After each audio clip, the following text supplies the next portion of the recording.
Good morning students. Starting with FPE. FPE मध्ये बेटा आपला कॅरेक्टरिस्टिक्सचा कन्सेप्ट चालू होता. Characteristic, static, dynamic. ठीक आहे, स्टॅटिकचा काल सगळा कन्सेप्ट झाला होता. आता आज कुठलं बेटा डायनॅमिक. डायनॅमिकमध्ये दोन टाईप्स होतात.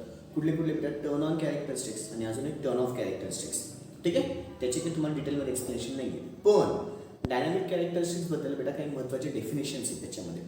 त्या फिगरच्या फॉर्ममध्ये डेफिनेशन्स आहेत. ते तुम्हाला बाजूला थोडा फिगर दिसेल. त्या फिगरच्या फॉर्ममध्ये फिगर पण काढायची आणि त्याच्या अनुषंगाने काही डेफिनेशन्स आहेत आणि पुन्हा काही त्याचे कन्सेप्ट्स आहेत ते आपल्याला लिहायचे. ते त्यांनी कन्सिडर कशात केले बेटा? डायनॅमिक कॅरेक्टरिस्टिक्समध्ये. नीट समजून घ्या मी काय बोलतोय. डायनॅमिक कॅरेक्टरिस्टिक्स ॲक्च्युली माझी दोन भागात डिवाइड होतात. कुठले? टर्न ऑन कॅरेक्टरिस्टिक्स आणि टर्न ऑफ कॅरेक्टरिस्टिक्स. पण जर मला क्वेश्चन पेपरमध्ये डायनॅमिक कॅरेक्टरिस्टिक्स विचारलं तर जी आता तुम्हाला पुढे बाजूला फिगर दिसेल ती फिगर काढायची.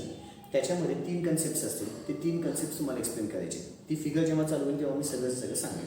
आधी जे बोललोय तेवढं आपण लिहून घेऊ. डायनॅमिक कॅरेक्टरिस्टिक्सचे दोन टाईप्स. कुठले? टर्न ऑन कॅरेक्टरिस्टिक्स आणि टर्न ऑफ कॅरेक्टरिस्टिक्स. हे एक्झाममध्ये लिहायचं नाहीये. तुम्हाला डायनॅमिक कॅरेक्टरिस्टिक्सबद्दल विचारत आहे त्याच्या पुढे जे मी एक्झाममध्ये चालू होईल त्याच्या पुढे जे मी शिकवायला चालू होईल ते तुम्हाला एक्झाममध्ये लिहायचं बेटा. काय लिहायचं काय नाही ते नंतर बघू. आधी फक्त डायनॅमिक कॅरेक्टरिस्टिक्सचे दोन टाईप्स लिहून घ्या. Dynamic characteristics. Dynamic characteristics can be divided into the two types. Dynamic characteristics can be divided into the two types. Dynamic characteristics can be divided into the two types. First, turn on characteristics. Second, turn off characteristics. First, turn on characteristics. Second, turn off characteristics. लिहिलंय? Okay बेटा. पहिलं turn on characteristics, second आहे turn off characteristics. पुन्हा ते heading टाका. Dynamic characteristics for turn on SCR. Dynamic characteristics for turn on SCR. Dynamic characteristics for कोणासाठी बेटा? Turn on SCR. म्हणजे फक्त आपल्याला कुठला पार्ट एक्सप्लेनेशनचा आहे बेटा? आता टर्न ऑनचा आहे, टर्न ऑफचा नाही आहे. टर्न ऑनचा आहे फक्त, टर्न ऑफचा नाही आहे.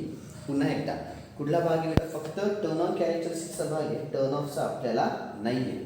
ठीक आहे, काय बोललो काय नाही कळालं? ओके. आता ना बेटा तुम्हाला इथे बाजूला फिगर दिसते बेटा. याच्यामध्ये मला 3 महत्त्वाचे कन्सेप्ट्स आहेत. पहिला turn on characteristics of SCR मध्ये 3 महत्त्वाचे कन्सेप्ट. तो म्हणजे पहिला आहे delay time. Turn on delay time of SCR. पहिला कन्सेप्ट कुठला बेटा? Turn on delay time. Second आहे राईज टाईम आणि थर्ड आहे प्लाझ्मा स्पीडिंग टाईम. थर्ड कुठला बेटा? Plasma speeding time. आता तुम्हाला फिगरमध्ये दिसत असेल टर्न ऑन SCR दिसतं बेटा. टर्न ऑन SCR मध्ये सगळ्यात पहिले turn on delay time. Okay. आता तुम्हाला फिगरमध्ये दिसत असेल सगळ्यात पहिले टर्न ऑन डिले टाईम. आता टर्न ऑन डिले टाईम फिगरमध्ये कुठे आहे तर तुम्हाला TD दिसते बेटा. TD फिगरमध्ये शोधा बघा. TD आणि ब्रॅकेटच्या आतमध्ये ऑन लिहिलेले पहा त्यांनी. TD आणि ब्रॅकेटच्या आतमध्ये ऑन लिहिलेले दिसतंय. म्हणजे TD ऑन म्हणजेच काय झालं माझा? Turn on delay time. इथे लिहून घेतो वाटलं असतं TD आणि ब्रॅकेटच्या आतमध्ये ऑन आहे म्हणजेच काय झाला तुमचा आता टर्न ऑन डिले टाईम. कुठला टाईम झाला बेटा? Turn on delay time. कुठला टाईम झाला? Turn on delay time. आता टर्न ऑन डिले टाईम मध्ये महत्वाचं काय घडतं ते बघा. इथे जर तुम्ही ऑब्झर्व केलं तर तेवढ्या पार्टमध्ये फिगरमध्ये बघा. पहिले तर ह्या कन्सेप्टमध्ये SCR माझा टोटली ऑफ असतो. SCR ऑफ असतो. काय SCR ऑफ असतो? तर SCR फॉरवर्ड ब्लॉकिंग स्टेटमध्ये असतो. कुठल्या स्टेटमध्ये असतो? फॉरवर्ड ब्लॉकिंग स्टेटमध्ये असतो. ह्याच केसमध्ये तुम्ही जर ॲनोड टू कॅथोड व्होल्टेज बद्दल विचार केला ना, कशाबद्दल बेटा? ॲनोड. आता ॲनोड टू कॅथोड व्होल्टेज म्हणजे थर्ड वेव्हफॉर्म आहे. दिसते बेटा? फर्स्ट, सेकंड आणि थर्ड ग्राफ दिसतोय म्हणजे थर्ड लाईन दिसते बेटा. त्याच्यामध्ये जर बघितलं तर ॲनोड टू कॅथोड व्होल्टेज 0ला नाही येतो, वरती आहे. पहा 0ची लाईन खाली आहे बेटा. पहा त्याची लाईन. आता व्होल्टेजची लाईन, टाईमची लाईन दिसते तुम्हाला. ठीक आहे, व्होल्टेज सोबत असेल तिथे खाली 0 आहे. दिसतोय बेटा? खाली 0 आहे. पण 0 पेक्षा वरती ती लाईन गेलेली आहे. 0 पेक्षा वरती आहे. तसं करंटला नाही घडलंय. करंट जो आहे ना बेटा SCRचा जो करंट आहे, करंटची लाईन पाहतात 0च्या लाईनीलाच आहे. तिथे 0 दिलेला आहे. दिसतोय का? 0च्याच लाईनीला आहे. म्हणजे करंट बघायला गेलं तर माझं 0 आहे. त्या केसमध्ये करंट किती बेटा? 0. तो करंट कुठला असतो बेटा माहिती का? त्याला मी नाव देतो ॲनोड करंट. ॲनोड करंटची किंमत किती असते? 0. पण voltage between anode and cathode बघितलं तर तो 0ला नाही, वरती आहे आणि स्ट्रेट लाईन आहे. वरती पण आणि स्ट्रेट लाईन म्हणजे voltage between anode to cathode कसा आहे बेटा माझा कॉन्स्टंट आहे. महत्वाचा मुद्दा, अतिशय महत्वाचा मुद्दा. रट्टा नका मारू. जर फिगर व्यवस्थित कळाली, फिगर मधूनच मला सगळं लिहायचं, बाकी काहीच करायचं नाही. पहिले काय सांगितलं की बाबा टर्न ऑन डिले टाइम मध्ये एससीआर माझा टोटली ऑफ असतो. का ऑफ असतो तर त्या स्टेटमध्ये माझा एससीआर काय असतो, फॉरवर्ड ब्लॉकिंग स्टेटमध्ये असतो. पुढे बोलायला गेलं तर इथे एनोड टू कॅथोड व्होल्टेज कसं आहे, कॉन्स्टंट आहे. वरती बेटा झिरोला आहे का तो, थर्ड वेव्ह फॉर्म बघा, थर्ड वेव्ह फॉर्म झिरोला आहे का नाही, वरती आहे. वरती आणि स्ट्रेट आहे. स्ट्रेटचं मिनिंग काय झालं, कॉन्स्टंट आहे. स्ट्रेटचं मिनिंग काय झालं बेटा, कॉन्स्टंट आहे. तेच एनोड करंट बघा बघा, एनोड करंट झिरो लाईनीलाच आहे, राईट, झिरो लाईनीलाच आहे म्हणजे त्याची किंमत किती आली, झिरो. बरं आता याच्या एंडला बघा, याच्या एंडला बघा, कुठे बघायचं बेटा, आता याच्या एंडला बघा. एंडला जर बघितलं ना तर एनोड टू कॅथोड व्होल्टेज जे की आता वरती होते ते खाली यायला स्टार्ट होते थोडंसं. एंडला काय होईल, anode voltage goes on decreasing, खाली येतंय म्हणजे त्याची किंमत काय होते, कमी होते. पण तेच एनोड करंट बघा, एनोड करंट वरती वाढताना दिसतोय एंडला, शेवटी म्हणजे जिथे माझा टीडी ऑन संपतोय बेटा, जिथे माझा टीडी ऑन संपतो, चालू इथून झाला पुढे संपेल बेटा, दिसतोय. जिथून संपतोय त्या एनोड करंट वाढतोय, दिसतोय. जिथून संपतोय त्या एनोड करंट काय होतं बेटा, वाढतोय. म्हणजे ऍट एंडला माझा एनोड करंट काय बेटा, वाढत जाणार आहे. एंडला माझा एनोड करंट काय होत जाईल, वाढत जाईल. महत्वाचा अतिशय मुद्दा, अतिशय महत्वाचा मुद्दा, फुल कॉन्सन्ट्रेशन ऐका. टीडी ऑन म्हणजे काय, टर्न ऑन डिले टाइम. ह्या केसमध्ये काय काय घडलं, ह्या केसमध्ये सगळ्यात पहिले माझा एससीआर ऑफ होता. ठीक आहे, का ऑफ होता तर एससीआर माझा फॉरवर्ड ब्लॉकिंग स्टेटमध्ये असतो. या स्टेटमध्ये anode to cathode voltage constant राहतं आणि एनोड करंट काय होतं, कमी होतं. एंडला बघायला गेलं तर anode to cathode voltage decrease होतोय पण एनोड करंट माझा वाढतोय. एनोड करंट काय होतोय, वाढतोय. आता पुढची केस टीडी ऑन झाला, त्याच्या पुढे जर बघितलं टीडी ऑनच्या पुढे टीडी आर दिसतंय, तुम्हाला दिसतोय टी आर दिसतोय बेटा. टी आर म्हणजे काय झालं बेटा माहिती का, राईज टाइम, नावातच मिनिंग आहे, राईज टाइम मध्ये काय काय घडते नीट बघा बरं. राईज टाइम मध्ये जर मी सगळ्यात पहिले एनोड टू कॅथोड व्होल्टेजचा विचार केला, ठीक आहे, एनोड टू कॅथोड व्होल्टेजचा जर विचार केला, एनोड टू कॅथोड व्होल्टेज हे काय होते, कमीच होतंय. इथे पण कमी, एंडला कमी झालं, इथे पण कमी झालं. पण एनोड करंट माझा काय होतोय बेटा, वाढतोय, दिसतोय. एनोड करंट काय होतोय, वाढतोय. आता पहा थोडंसं बोलायला गेलं, एनोड करंट माझा वाढतोय कुठपर्यंत वाढेल, आणि तो स्टेडीली वाढतोय. असा कसा वाढतोय का, नाही, स्टेडीली वाढत चाललाय. कसा वाढतोय, स्टेडी. कुठपर्यंत वाढतोय, I0 पर्यंत. दिसतोय बेटा ग्राफमध्ये, इकडच्या साईडला पण I0 दिसतोय, तिथे पण असं तुम्हाला ग्राफ दाखवलेला आहे पहा, इथे पण असं I0 दिसतोय का बेटा, ग्राफमध्ये दिसतंय बेटा, हा I0 असा दाखवलेला आहे. म्हणजे इथून ते इथे डॉट आहे, म्हणजे ही किंमत अशी वाढून कुठपर्यंत जाते, I0 पर्यंत जाते. कुठपर्यंत जाते, I0 पर्यंत. म्हणजे माझा IA इथे वाढणार आहे, पण कुठपर्यंत वाढणार आहे, अप टू द I0. कुठपर्यंत वाढणार आहे, अप टू द I0. कुठपर्यंत वाढणार, I0 च्या पुढे हा वाढणार नाही. नंतर I0 नंतर पुन्हा काय झालं बेटा, कॉन्स्टंट झाला म्हणजे स्टेडी झाला. करंट नंतर पुढे काय होतो, स्टेडी होत जातो. करंट पुढे काय होतो, स्टेडी होत जातो. अतिशय महत्वाचे दोन मुद्दे झालेले आहेत. ठीक आहे. आणि पुढचा प्लाझ्मा टाइम ओव्हर किंवा प्लाझ्मा स्पेड टाइम, त्याचे छोटंसं त्याची डेफिनेशन आहे, त्याची डेफिनेशन आहे तुम्हाला लिहून देईल आणि नंतर त्याचं एक्सप्लेनेशन करेल बेटा. ठीक आहे, काय बोललो काय नाही कळालं. अतिशय महत्वाचे मुद्दे, टीडी ऑन म्हणजे टर्न ऑन डिले टाइम, आणि टी आर म्हणजेच काय बेटा, राईज टाइम. काय बोललो काय नाही कळालं. टीडी ऑन मध्ये सगळ्यात पहिले काय बेटा, एससीआर माझा ऑफ असेल, फॉरवर्ड ब्लॉकिंग स्टेटमध्ये असेल, anode to cathode voltage constant असतं, एनोड करंट माझा 0 असतो. ॲट द एंडला एनोड टू कॅथोड व्होल्टेज कमी व्हायला चालू होईल आणि एनोड करंट माझा वाढेल. राईट टाइममध्ये एनोड करंट माझा वाढत जाईल कुठपर्यंत, जोपर्यंत I0 होत नाही. जोपर्यंत काय होत नाही, I0 होत नाही. पुढे तिथे जर ऑब्झर्व केलं तर एनोड टू कॅथोड माझा कमीच होतोय आणि एनोड करंट माझा वाढत जाणार आहे. ठीक आहे, ओके. आता व्हिडिओ पॉज करून सगळ्यांनी प्लीज व्यवस्थित फिगर काढून घ्यायची आहे. आधी फिगर काढून घ्यायची आहे. ओके, झाली असेल. पुढे लिहायचं आहे, the turn on characteristics of SCR. The turn on characteristics of SCR can be divided into the three regions.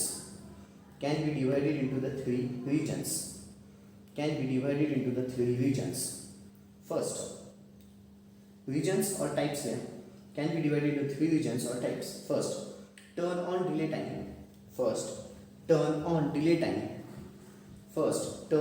time. ब्रॅकेटच्या आतमध्ये TD ऑन लिहा, ब्रॅकेटच्या आतमध्ये TD on. Second, rise time. ब्रॅकेटच्या आतमध्ये TR राईट्स टाइम ब्रॅकेटच्या आतमध्ये TR. Third plasma spreading time. Third plasma spreading time ब्रॅकेटच्या आतमध्ये TPS. ब्रॅकेटच्या आतमध्ये TPS. ओके. आता TPS बेटा प्लाझ्मा स्प्रेडिंग टाइम TPS असं लिहितात बेटा. TPS तिथे तुम्हाला फिगरमध्ये पण दिसत असेल. फिगरमध्ये पण दिसतंच बेटा. ठीक आहे. ओके. सगळ्यात पहिले फर्स्ट आता टर्न ऑन डिले टाइम ब्रॅकेटच्या आतमध्ये TD on. Turn on delay time ब्रॅकेटच्या आतमध्ये TD ऑन. चलो लिखा पड़ी क्या. During turn on delay time the SCR remains in the forward working state. During the turn on delay time, during the turn on delay time, during the turn on delay time, SCR remains in the forward blocking state. SCR remains in the forward blocking state. Hence the SCR is totally off. Hence the SCR is totally off. Hence the SCR is totally off.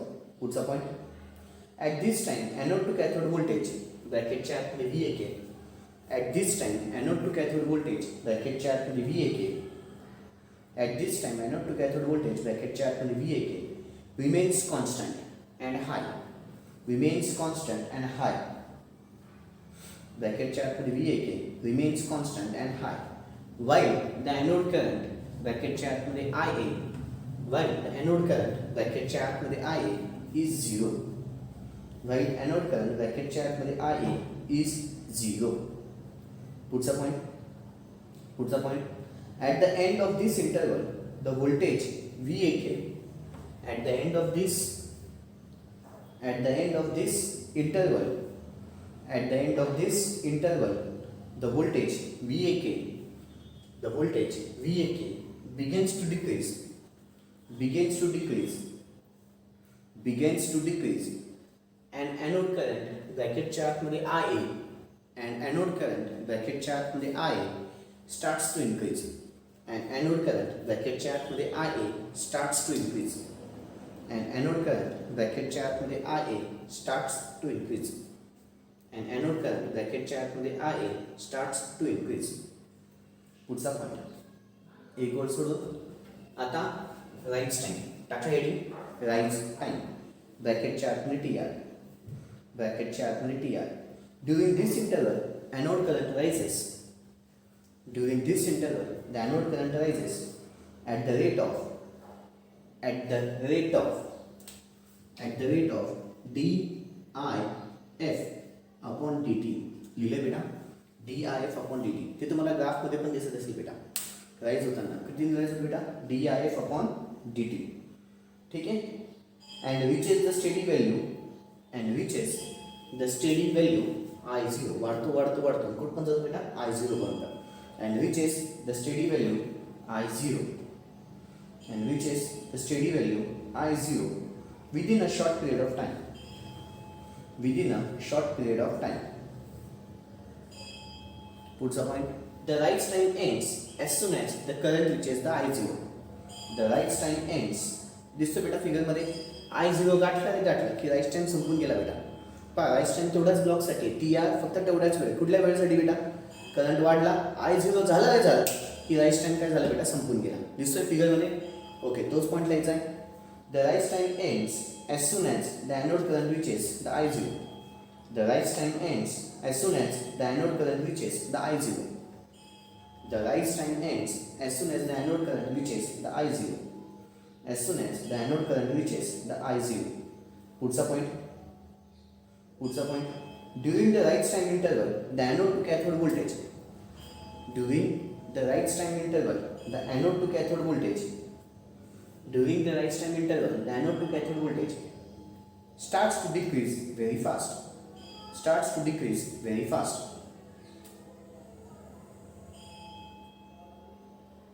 Starts to decrease very fast. But आता जर तुम्ही observe केलं बेटा की बाबा rice time संपला.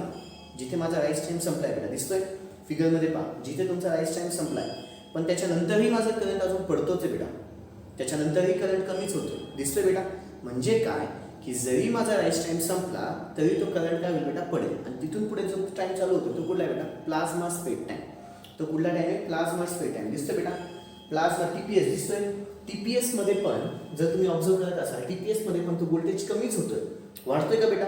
एकदा वाढलेला होता स्टार्टिंगला की बाबा स्टार्टिंगच्या याला वाढला नंतर कमी तर कमी तर कमी कमी कमीच होतोय बेटा. म्हणजे टीपीएस मध्ये पण स्पेड टाइम मध्ये पण तो काय होतोय बेटा? कमीच होतोय.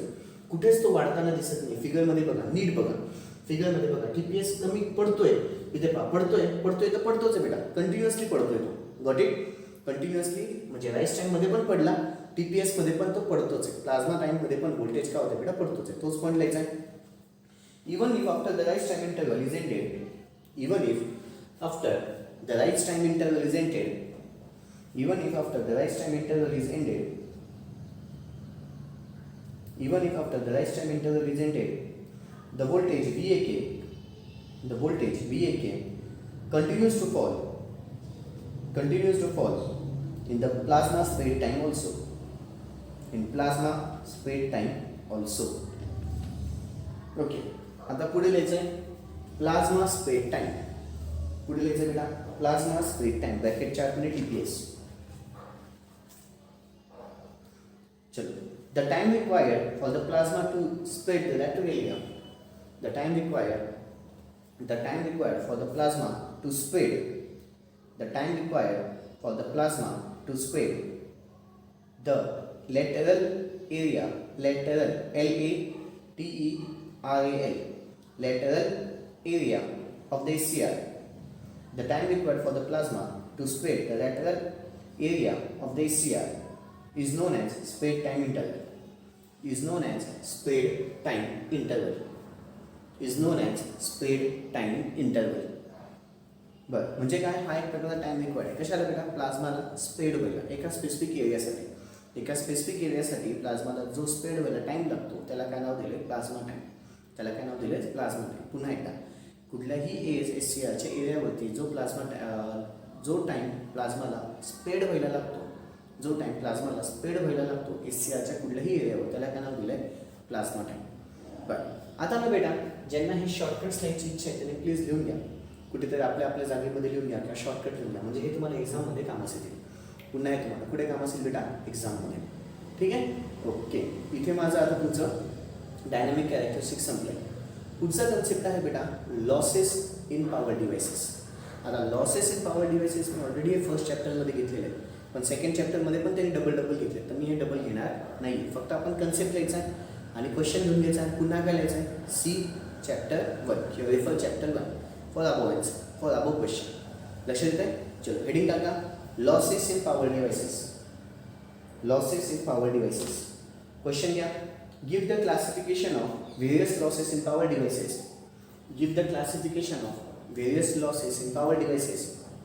Give the classification of various losses in power devices and explain them. Give the classification of various losses in power devices. Give the classification of various losses in power devices and explain them. Okay. Answer मध्ये लिहा refer chapter 1. Answer मध्ये लिहा refer. Exam मध्ये असं लिहायचं बेटा. Already हे chapter 1 मध्ये झालेलं आहे, पण चॅप्टर 2 मध्ये पण हा सेम क्वेश्चन आहे, म्हणून तो इथे आपण डायरेक्टली कुठे घेतले बेटा? चॅप्टर 1 मध्ये ऑलरेडी झालेलं आहे. ठीक आहे? चॅप्टर 1 रेफर करा, त्याच्यावर फक्त पाठ करून घ्या. ओके बेटा, दॅट्स ऑल. बाकीचं उद्या. थँक्यू. Good day.